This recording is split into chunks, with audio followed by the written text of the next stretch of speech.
Hi friends, welcome to our channel. Today we are going to see the reading video of English medium 11th standard history. The lesson name is Later Cholas and Pandyas. Okay, let us see. There is a completely reading video only. So if you wish, you can hear the video. Okay, let us start. Later Cholas and Pandyas. Learning objectives. The objectives of the lesson are to enable students to acquire knowledge of cholas, the achievements of chola rulers, cultural developments in the chola region, emergence of well-developed agrarian structure and irrigation system, role of temples in medieval Tamil society, maritime trade during chola period. Then Pandyas. Rise of Pandyas with Madurai as their capital, Malik Kafur's invasion and its fallout. Succession dispute inviting the attention of Sultan Alauddin Khilji. Then agriculture, irrigation and trade during the Pandya rule. Religion and culture in southern Tamil Nadu. First, introduction. The Cholas belonged to one of the three mighty dynasties that ruled the Tamil country in the early historical period, described as the Mohinder in the Sangam literature. They were known for the valor and for their patronage of the Tamil language. Many songs were composed in high praise of their glories. However, after the Sangam period until about the 9th century CE, there are no records about them. Changes that overtook Tamilagam in the intervening period brought about a major transformation of the region and enabled the emergence of big, long-lasting monarchical states. The Cholas were one among them. The river valleys facilitated the expansion of agriculture, leading to the emergence of powerful kingdoms. The agricultural boom resulted in the production of surplus food grains. But this surplus in production resulted in unequal distribution of wealth. Society gradually became highly differentiated, unlike in the earlier period. Institutions and ideas from the north of India, such as the temple and the religion it represented, emerged as a new force. The Bhakti movement, led by the Nayanmars and all, was popularized the ideology and the faith they represented. Similarly, political ideas and institutions that originated in the northern India soon found their way to the south as well. The cumulative result of all the new developments was the formation of a state, which in this case was a monarchy presided over by the descendants of the old Chola lineage. After the eclipse of the Chola kingdom, Pandyas, who began the rule in the Vaigai river basin at Madurai, wielded tremendous power during the 14th century. Like the Cholas, the Pandyas also realized substantial revenue from agriculture as well as from trade. Trade expansion overseas continued in the Pandya rule. Tirunelveli region, which was part of the Pandyan kingdom, exported grain, cotton cloth, and bullocks to the Malabar coast and had trade contacts with West and Southeast Asia. Pandya kings produced a cultural heritage by synthesizing the religious, cultural, and political elements and differ totally with the assumed homogeneity of classical age of Guptas. Next, Cholas. Origin of the dynasty. Records available to us after the Sangam age show that the Cholas remained as subordinates to the Pallavas and the Kaveri region. The re-emergence of Cholas began with Vijayalaya 850 to 871 CE, conquering the Kaveri delta from Muttarayar. He built the city of Tanjavur and established the Chola kingdom in 850. Historians therefore refer to them as the later Cholas or imperial Cholas. In the copper plate documents of his successors that are available, the Cholas trace their ancestry to the Karikala, the most well-known of the Cholas of the Sangam age. In the genealogy, an eponymous king Chola is mentioned as the progenitor. The names of Gilli, Kochanganan and Karikalan are mentioned as members of the line in these copper plates. Vijayalaya's illustrious successes starting from Parantaka I 907 to 955, to Klothunga III 1163 to 1216 brought glory and fame to the Cholas. Parantaka Chola set the tone for expansion of the territory and broadened the base of its governance, and Rajaraja I 985 to 1014. The builder of the most beautiful Pragadishwara temple at Tanjavur and his son Rajendra I 1014 to 1044, whose naval operation extended as far as Srivijaya, consolidated the advances made by their predecessors and went on to establish Chola hegemony in peninsular India.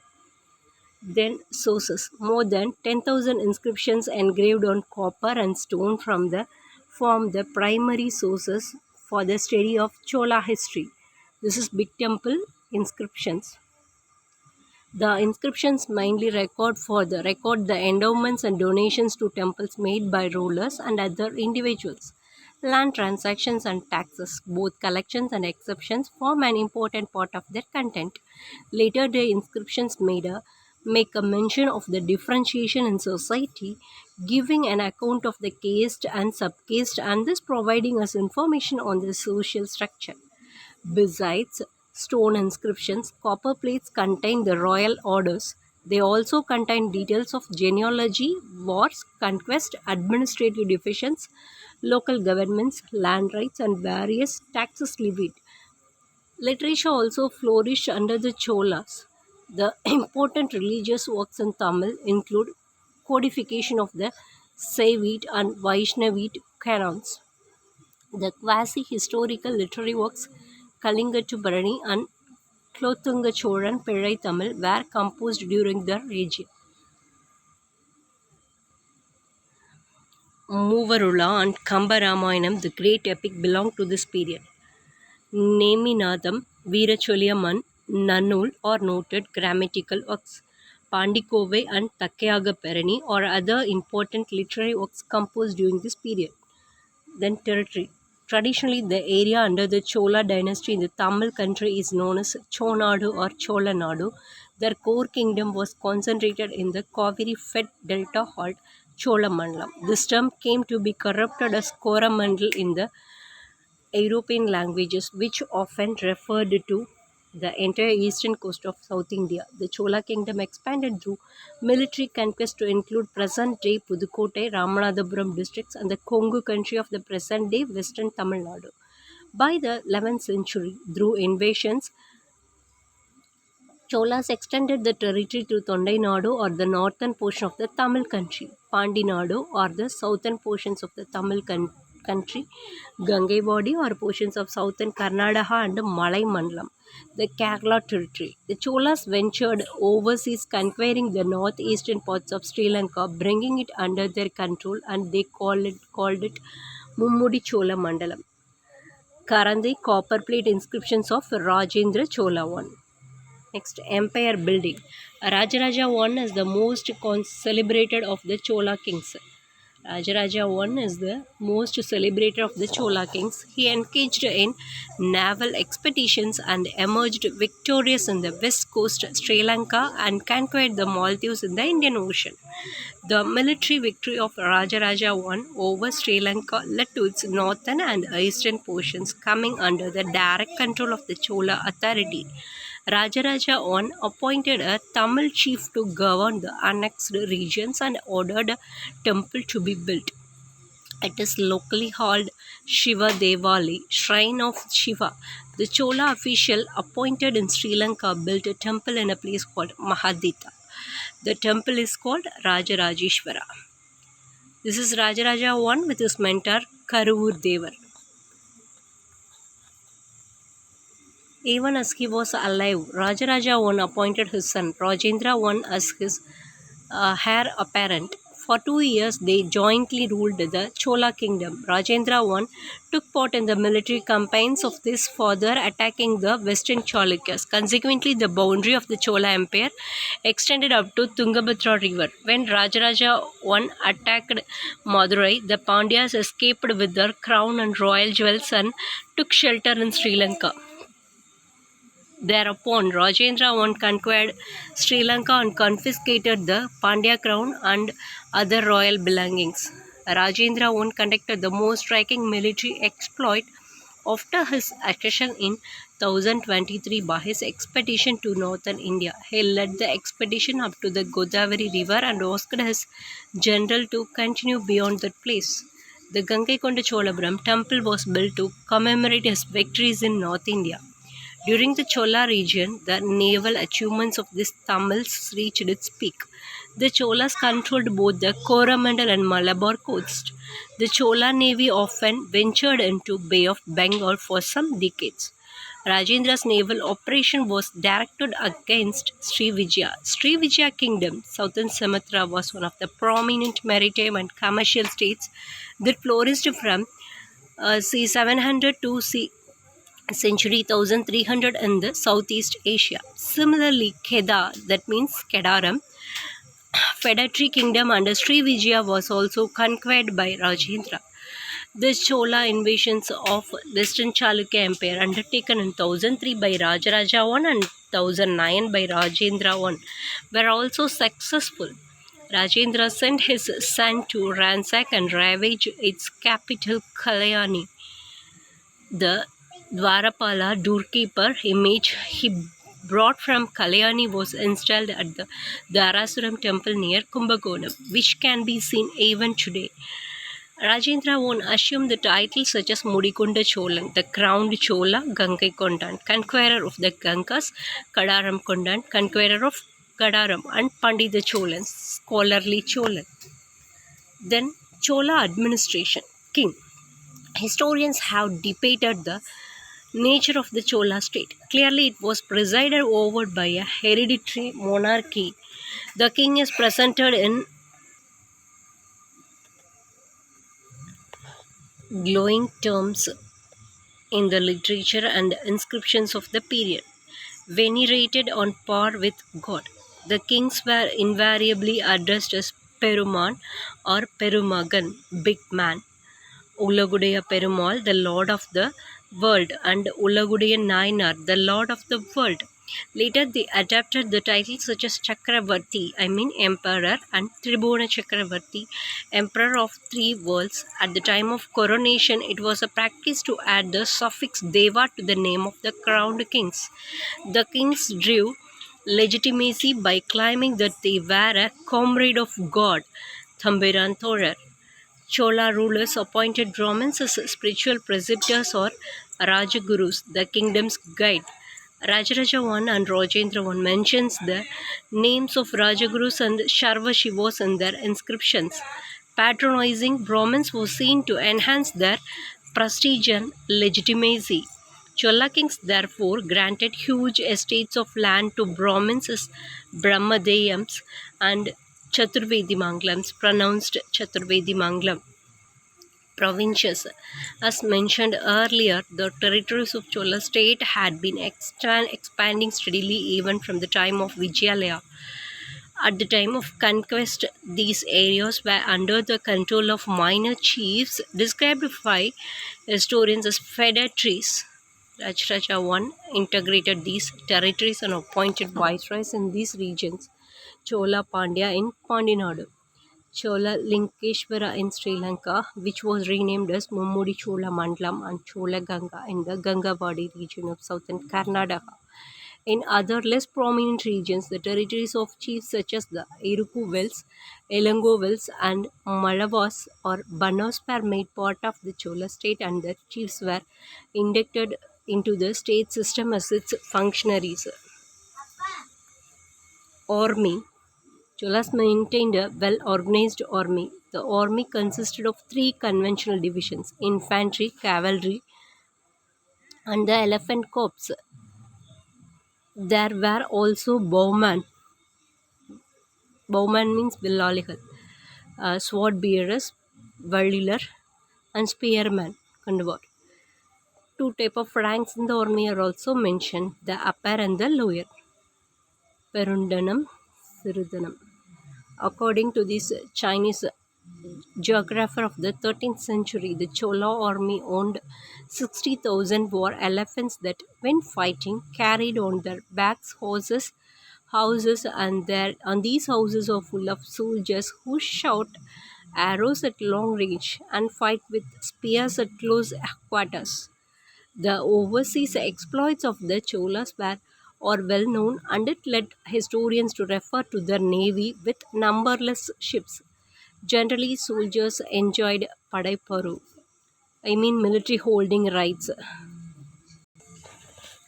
Cantonments, which were established in the capital city, were known as Padavidu. Military outposts in the conquered territory were called Nilai Padai. The captain of the regiment was known as Nayagam, and later he assumed the title of Padai Mudali. The commander in chief was Senapati and Dandanayagam.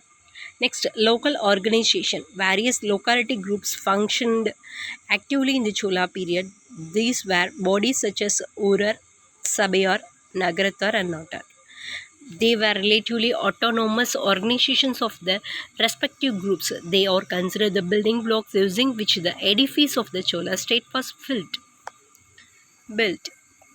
Urar. With the expansion of agriculture, numerous peasant settlements came up into the countryside. They were known as Ur. The Urar, who were landholders in the village, acted as spokesmen in the Ur. Ur means Ur. The Urar were entrusted with the upkeep of temples, maintenance and the tanks, and managing the water stored in them. They also discharged administrative functions of the state, such as collection of revenue, maintenance of law and order, obeying the king's orders. Sabayar next.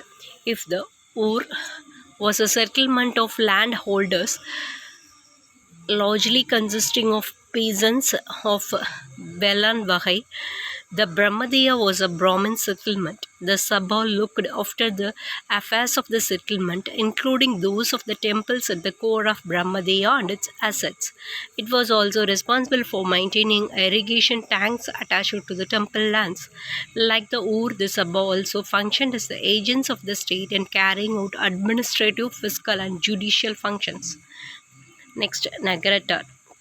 Nagaram was an settlement of traders. However, skilled artisans engaged in masonry, ironsmithing, goldsmithing, weaving, and pottery also occupied the settlement.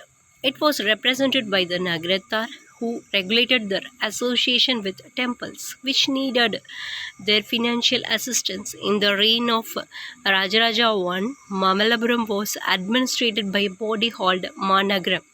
Local goods were exchanged in nagrams. These goods included with silk, porcelain, camphor, gloves, sandalwood, and cardamom according to Chinese accounts. In order to promote trade inland and seaway, Klothunga revoked the collection of toll fee, Sungam. Hence, he was conferred the title Sungam Tavitha Chola.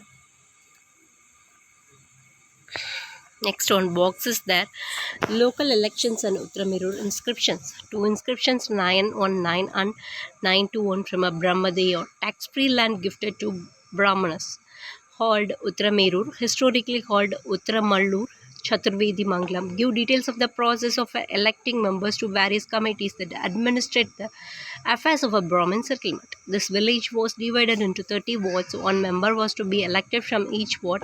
These members would become members of different committees: Public Works Committee, Tank Committee, Garden Committee, Famine Committee, and Gold Committee. The prescribed qualifications for becoming a ward member were clearly spelled out: a male above 35 but below 70 having a share of property and a house of his own, with knowledge of Vedas and Bhashyas was considered eligible. The names of qualified candidates from each ward were written on the palm leaf slips and put into a pot. Kudagole. The eldest of the assembly encouraged a boy to pull out one slip and would read the name of the person selected. Next, Natar. Nadu was a grouping of several Us, excluding Brahmadeyams, formed around irrigation sources such as canals and tanks. Natar literally those belonging to the Nadu, were the assembly of landholders of Velan Vagai villages Oos in Nadu. Natar functioned as pillars of the state structure under the Cholas. They discharged many of the administrative, fiscal, and judicial responsibilities of the state. They held hereditary land rights and were responsible for remitting the tax from the respective Nadu to the state. Landholders of the Nadu held the honorific titles such as Asudayan, possessor of land, Arayan, leader, Kilavan, headman. There were functionaries such as the Natukanaku and Natu Viyavan recording the proceedings of the Natar. Next, economy. Next topic, economy. Agriculture. One of the major developments in this period was expansion of agriculture. People settled in fertile river valleys and even in areas where there were no rivers, and arrangements were made for irrigation by digging tanks, wells, and canals. This led to the production of food grain surplus. Society got differentiated in a big way. The Chola state collected land tax out of the agrarian surplus for its revenue. There was an elaborate department of land revenue known as Puravu Vari Tinekalam, with its chief called Puravu Vari Tinekala Nayakam. Okay, next one box is there. Local elections and Uttaramarine questions. It's already seen. Next, land revenue and survey. For the purpose of accessing tax, the Cholas undertook extensive land surveys and revenue settlements. Rajaraja 1001, Klotunga 1086, Klotunga 3226 appointed people for land survey so that the land could be classified and accessed for the purposes of taxation. Like other functionaries of the state, the surveyors of the land hold Naduvagai Segira too hailed from the landholding communities. Various units of the land measurement such as Kulima, Veli, Patti, Padagam, etc. are known with local variations. Generally, taxes were collected in different forms. The taxes collected included Eirai, Kanikadan, Eirai Katina Kanikadan, and Kadamai.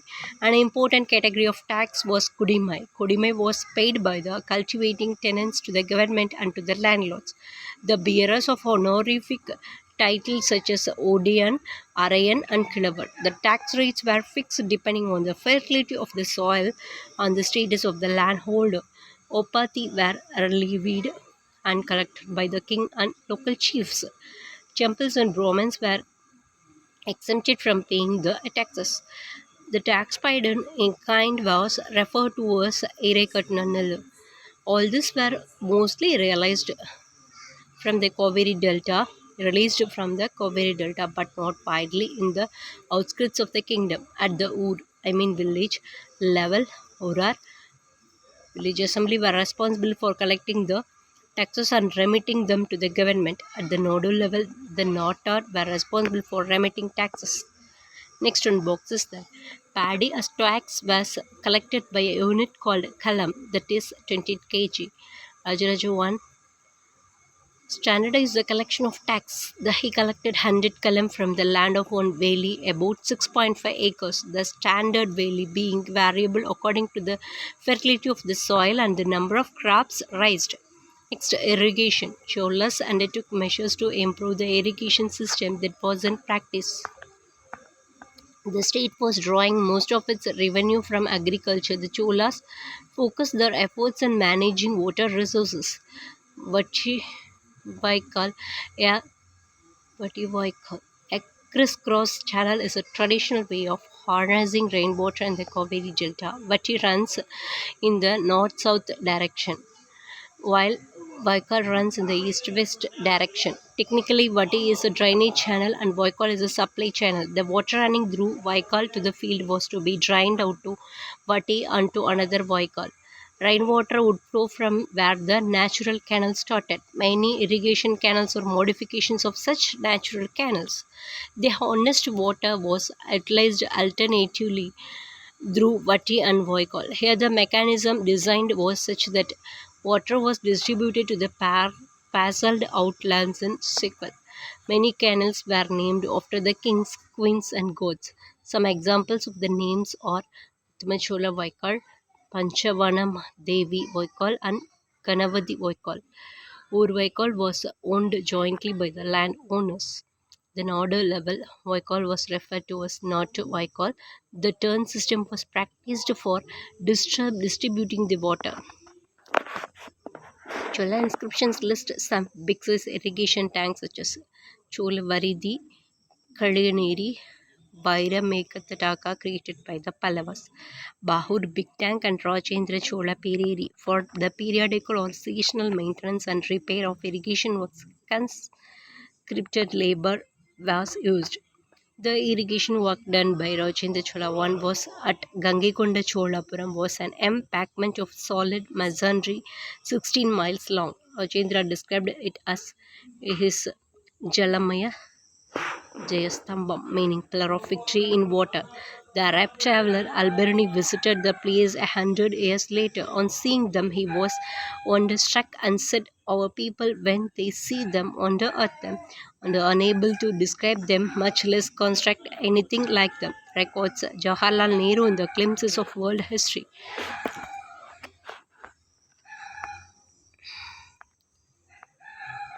Next, water management.